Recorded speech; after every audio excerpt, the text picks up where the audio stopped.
back to 1992. An awesome feeling with some fond, memorable moments. Right? Where were you in 1992?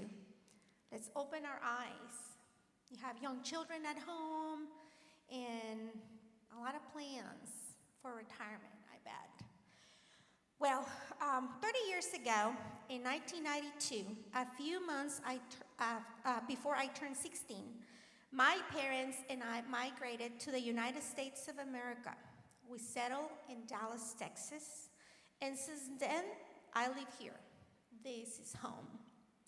At almost 16 years old, I crossed the border. I actually floated across the Rio Grande, holding for a dear life to a black trash bag that carried my dry clothes. It was not my choice, but my parents' choice. Their dream of a better life became my dream.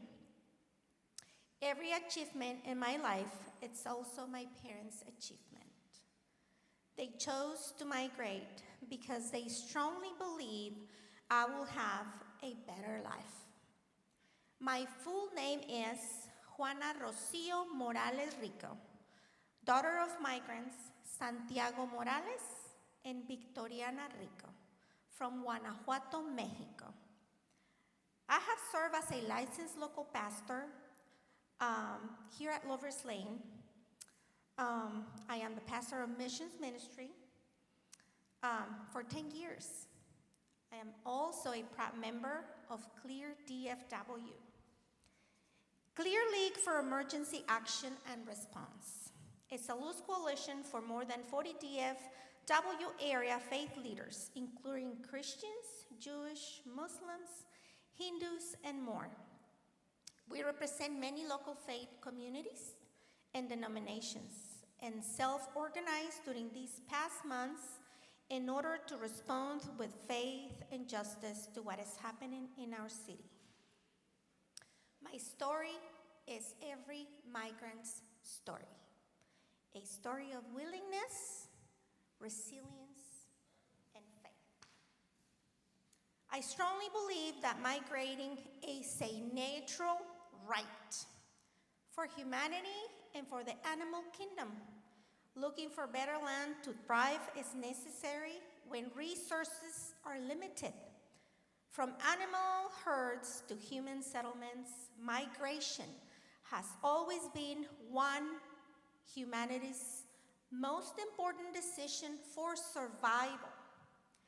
I am here to honor and speak for those before me who migrated in search of a better life. I am here to honor and speak for those who came before us, our ancestors, who moved in search of a better way to survive. I am here for the future generations of migrants who are still searching for opportunity while facing injustice. I am here to honor and speak for my own children, Angel and Maria, who are American citizens. May they never forget who made the sacrifice and the reason why they have a better life, generation after generation. I am here to honor and speak for those who do not have a voice to tell their story. Stories of sacrifice, separated families, caged children, and everyone suffering under injustice. Every one of us is here today because someone in our bloodline migrated. Someone made a sacrifice so that we could exist today. Let us not forget what they sacrificed for us and the faith and hope that carry them forward. In Matthew 2:13-23, Joseph, Mary, and Jesus flee to Egypt to escape the violence of King Herod. This moment in Scripture reminds us that even Jesus experienced life as a displaced person. Our Wesleyan theology teaches us three simple but powerful principles. Do no harm.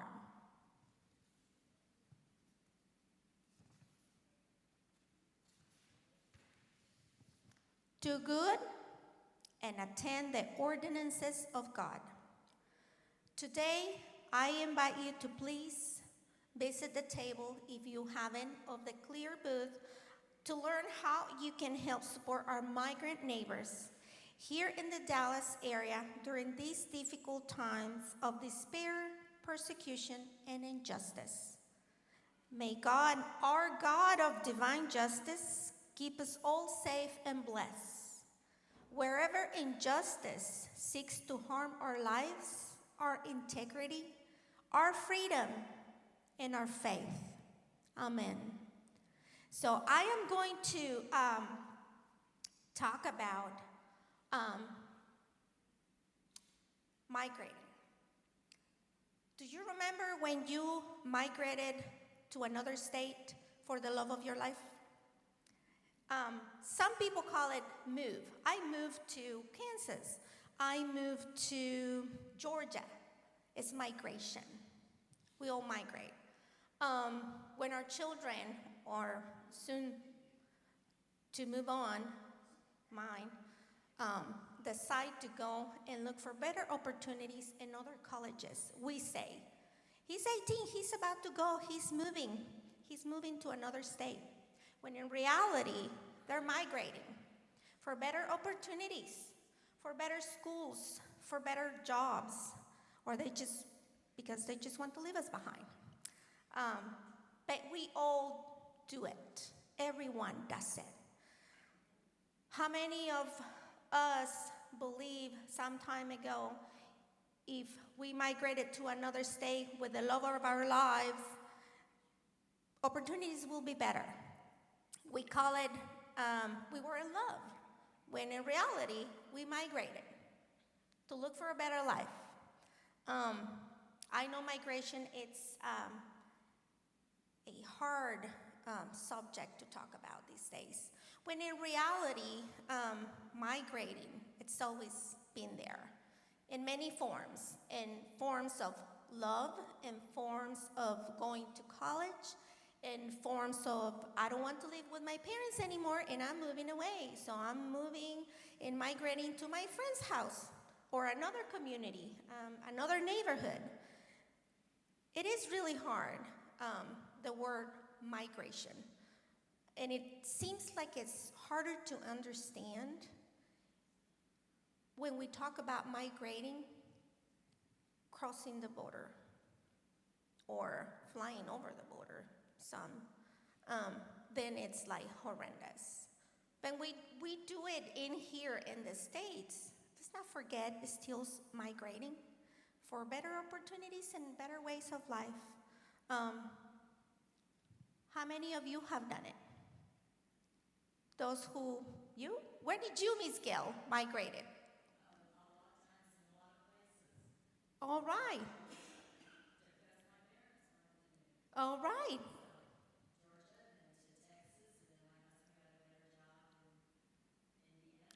There you go. Awesome. What a wonderful migrating journey right there. What about anybody else? Are Hispanic people here? Anybody want to say? Where do y'all come from? Guanajuato. There you go. And you moved from Guanajuato, and you moved to Texas. Okay, you moved to Texas. Good.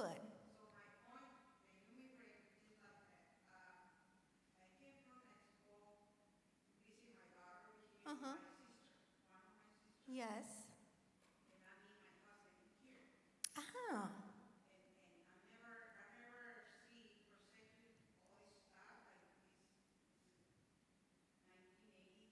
There you go.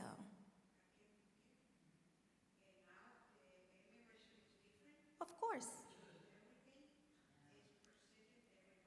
Mm-hmm. Yes. Yes. Yeah. Yeah. It is. So we're not just talking about the fact that we migrate. We are talking about the fact that we look different. You know, it's really scary for some people, but it's what is happening these days. And this is why CLEAR came in form as a huge group from many different denominations to help all the communities in different denominations, of course. But I just want to say, let's not forget the migrating. It's just a human natural right for everybody, for animals.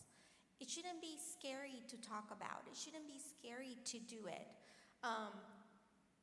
But here we are having this conversation. It's a very complex subject, but get to know your neighbor. Get to know your friends who have migrated from another states, from another countries, from another neighborhoods, and try and understand why they do it.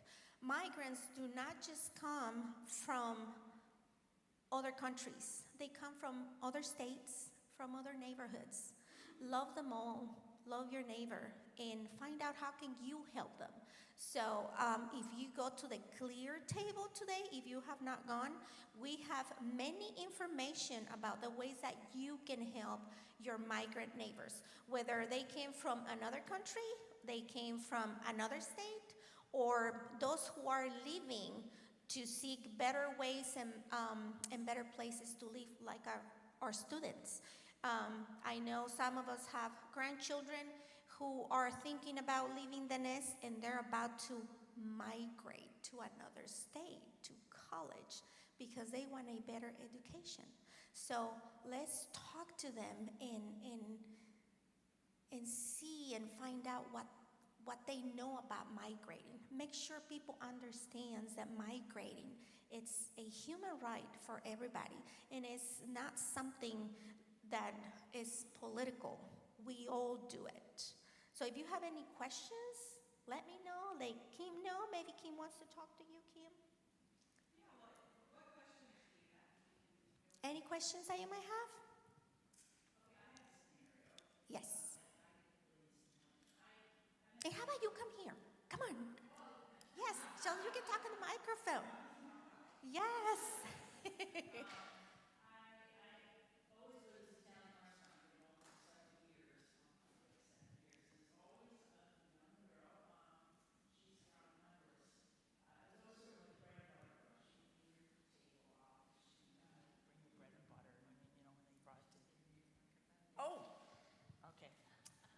Okay, I'm sorry. You hear me now? But she was always someone that just kind of cleared your table, or just brought you your, like your bread and your olive oil. It wasn't the Italian restaurant. But her and I clicked for some reason. I don't know what it was. She spoke minimal English, and of course I spoke minimal Spanish. And but we connected. In fact, many times I would talk to her thinking her name was Daisy. And I think she knew what I was talking about, because she sounded like she was understanding, but half the time I look back now, she probably didn't, and I didn't know what she was saying.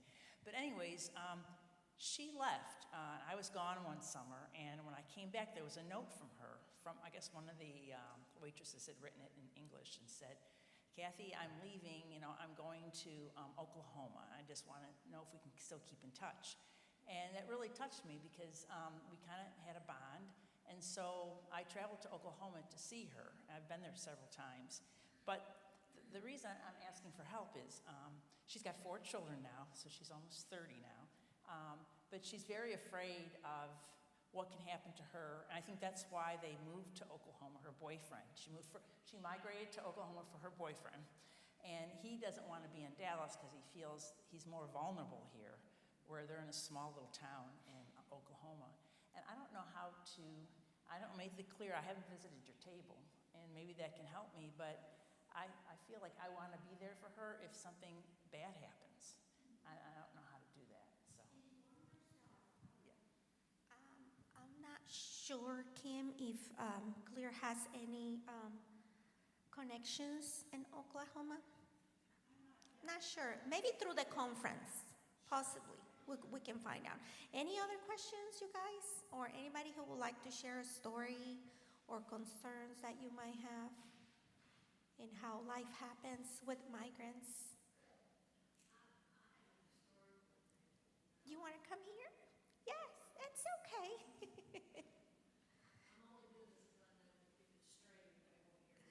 No worries. Okay. I just wanted to mention a historical example when you said migration. There is something called the Great Migration. And I just looked it up for the dates because I didn't remember them. But between 1916 and 1970,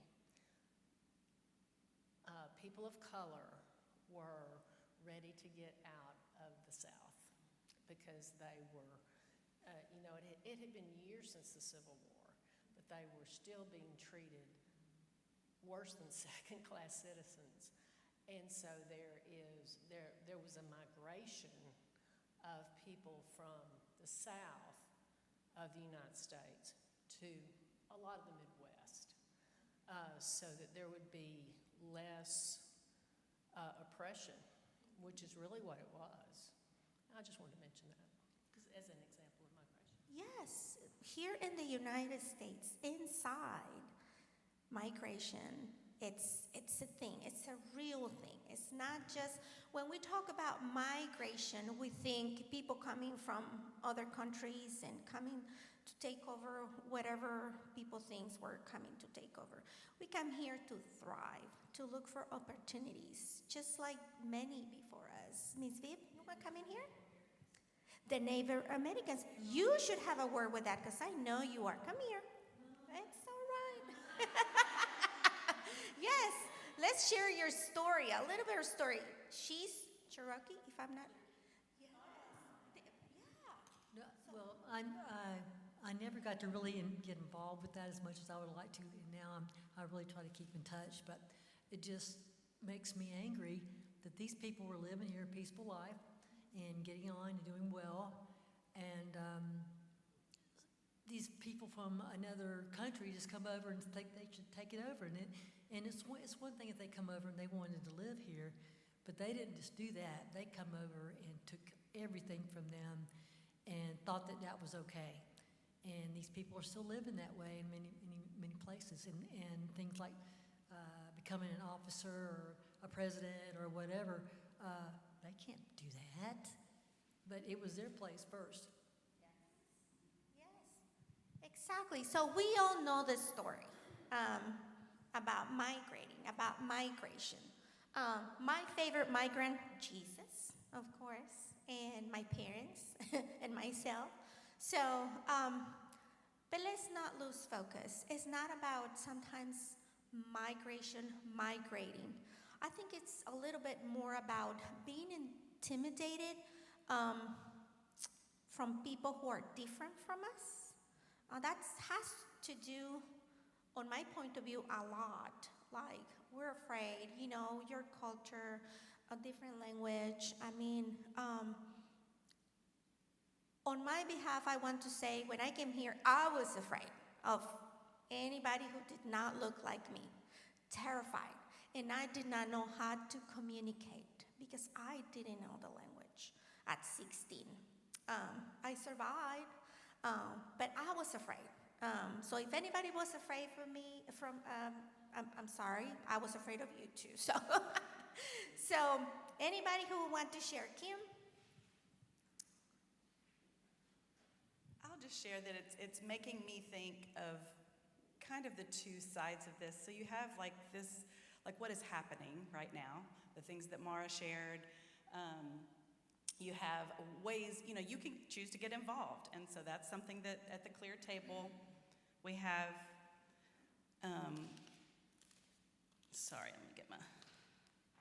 we have these sheets of paper which just give you some different ways to be involved, to help. It's everything from making these whistle kits to collecting items for the kids who are waiting with their parents at the courthouse or at the field office, even bringing meals to the volunteers who are volunteering there every single day, those sorts of things, on top of calling your representatives and all of those things we know to do. So take one of those if you'd like. But there's just that practical side, and then there's the spiritual side. And I think that we can also be doing the work within our own souls, within our own hearts, and helping to just permeate at least those just around us, helping to open our perspectives. So as you've been here today and you might have learned some new bits of information about what's happening, or even just your heart softened to those who migrate. And whatever that is, just spread that out. Remind people of what we've done to Native Americans and that we were the ones who came over and it was not our land, meaning white people, if you're white. You know, but this idea of recognizing who we are inside, too. So that's what came to me, is that, yes, there are all kind of ways to get involved, and I hope that you will. And as far as how to help your friend, there are no real good answers as far as you should do this, this, and this. Like, it's just so unclear, because even knowing your rights, so I would start with that, you know, help them to know what their rights are. Okay. Yes, knowing your rights. Right, exactly. Now we know that rights are being violated, so it's not the be-all, end-all, but to know them at least is a start. You know, and then there's other things to prepare for if it happens, if detainment happens. Things like knowing if you have friends and loved ones who are in the system for asylum or all that kind of thing, they will have a number. It's called an A number. And just have them share that with you if they feel comfortable sharing it with you, or at least with their loved ones. If they are detained, that's how you find them in the system. And if I don't know my own A number, because it's just always on the paperwork, but I don't have it with me, I can't even, when I get my phone call in detention, I can't even tell. There's just some things that you can do to know how to prepare for if it happens. So that's what I'd suggest there. Anyway, there's all kind of other things that we could talk about as far as what I would want people to know. I don't know where that came from. Is every story that Mara shared, just multiply it over and over and over again. The quotas in Dallas alone are up to 100 per day. They are required to detain, kidnap, 100 per day. So every single story that Mara told was one story, and that is happening. And then every one of those has families. And oftentimes they're left without the breadwinner. The breadwinner, the one who has all the money and is able to help pay the rent and the groceries, is gone. So this is what's happening. There's consistent trauma occurring over and over and over again. It's important to stand up.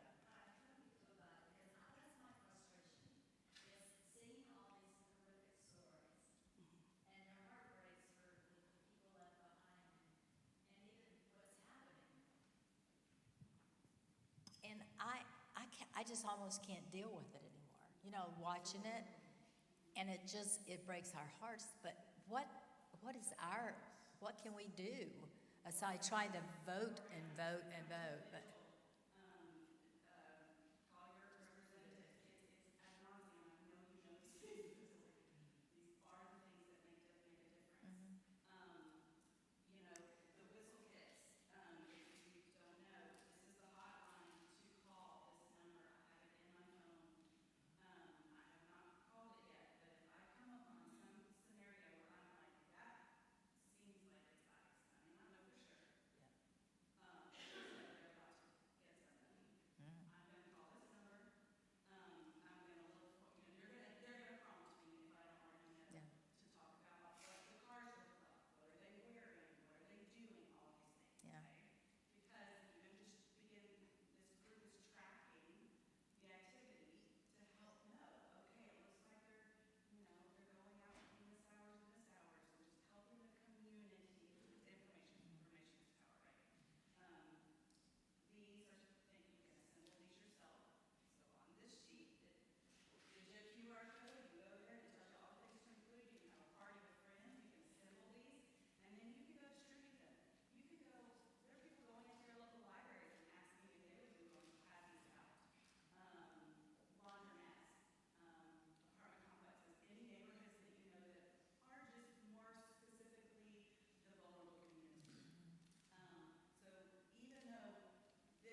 I do want to say one thing, and that is, I told my husband one day, I said, if I don't come home, it's because I went to the aid of somebody, because I swear when I'm in Home Depot and places like that, I just don't think I could bear seeing somebody being mistreated like that, and I would certainly get right in the middle of it. Prepare yourself, because that's not what we recommend. We do not recommend intervening.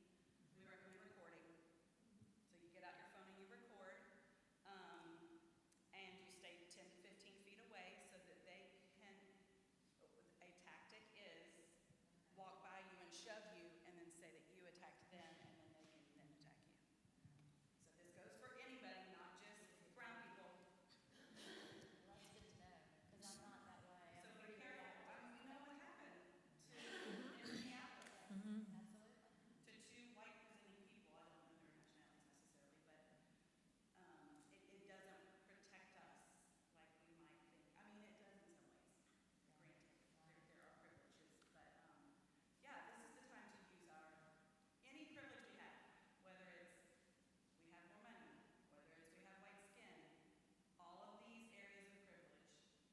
Men, there's areas of privilege. It's time. And it's time, I think, to get really clear. Sorry, I'm on a soapbox. I think it's time for us to really understand our own personal values and what we are willing to do. So walk through the scenarios that you have seen happen around the country, because it is eventually could come to your neighborhood. I'm not trying to be overly dramatic, but we've seen the progression. We know. Sorry. No. Okay. Oh yes, please say something. Just this past week, I was speaking to one of my in-laws, and she lives in the Chicago area, and they've got something set up. I'm not sure how it's organized, but the people where she lives, not many of them are Hispanic or kind of people that ICE would go after. But there's a neighborhood not too far from them, and when the people in the neighborhood that's not Hispanic, when they start seeing them around, they have a way that they can contact that neighborhood and notify them they're here, so start being more careful. And I had never heard that before. And the way that happens is people like you and me going, okay, we need to do something. Hey, book club or whoever it is that you know, let's go and start meeting people in that neighborhood and let them begin to trust us and let them know we want to help. It just starts with, there's not some big, like, oh, these people you can have come in and tell you what to do. It is grassroots at this point. It is just us doing what we can. And sure, there are people we can learn from in Chicago, in Minneapolis. They have amazing setups there. But like in Minneapolis, they started back when George Floyd was murdered, developing this system so that when it came time, they had it in place. So these things are beginning to develop. If you're interested in more information, we need to wrap it up, I think, because you can go on to your next session. But let me know, like on the CLEAR table, my card is there. You can let me know you're interested. I can connect you with verification training. So you just learn how to, when the information comes in, either through iceout.org website or through the hotline, that in Garland at this intersection, we see ICE, or someone has said ICE is there, then you can know, okay, if I'm available, I now know how, and I'm going to go and I'm going to look, and maybe I'll stay in my car, but maybe I'll get out and record if something's happening, and so you can be trained in how to do that. So that's another thing you can do. What's that? And then where to send it to, exactly, yes. So in the hotline is the best place for that. So make sure, even if you don't grab a whistle kit, if you'll just put that number in your phone, I would recommend it. Okay, I've talked too much already. Rocio, yeah, what did you want to say? Yeah. Well, so the Dallas field office, it's the quota for the Dallas field office. And honestly, I think that that reaches all the way into Oklahoma. It's a big, huge area. I think, of course, they want to stay close. It's easy pick, anywhere there's easy pickings. That's right. Yeah. Yeah. And you know, let's not underestimate prayer. Of course, praying for those who are affected. Praying for the hearts. I often pray for the hearts of the perpetrators, all the way up the chain to DJT. And I imagine, I was telling Rocio, I imagine the energy of my prayers just bursting forth their heart. Whatever's around the Imago Dei in them, it's there. We don't want to admit it maybe, but it's there. And I just imagine my prayers just busting that open. And maybe the morsel of opening they have in them will stop them at some point. Anyway. That was beautiful. If you have any other questions, of course, don't hesitate to contact me. Almost anybody in the church and out in the world have my number. You know where to find me. Somehow text me first and say, hey, I want to talk about this. And I will call you. We can sit down. We can have coffee. If you want to learn more about the CLEAR group and these other groups that we have, La Colectiva and Vecinos, before committing to Kim, I can assist you with that. We can sit down, have coffee, and talk about it. Come and visit me. You know where to find me. Thank you so much. Yes? We usually do the vigil. Monday, and SMU students, Perkins School of Theology, do it on Wednesday. Every Monday, anybody who wants to come and stand next to me and all of the people that come for the vigils, from 8 to 10, we have fun as we are being witness of Jesus Christ, because we meet so many other people that feel and think like us, like this is not right. And we hold on our signs saying, God loves you and we support you. So if anybody wants to come, you have nothing to do in there, bring your coffee and we stand together for those who don't have a voice. Let's do it. And if you want to come and stand with the Perkins students, do it on Wednesdays, 9:30 to 11:30. Yes, and we can talk about it. Have the experience. Say, no, I don't want to do that. But you know, it's like eating broccoli for kids. I see it, I don't like it. Believe me, you're going to love it, and you're going to go home and feel tremendously relieved and joyful, because you know you're doing something for your community, something that is going to help someone in the back of the office who's walking in, having their appointment check-in. So I invite you to come on Monday, 8 to 10. Anybody's welcome.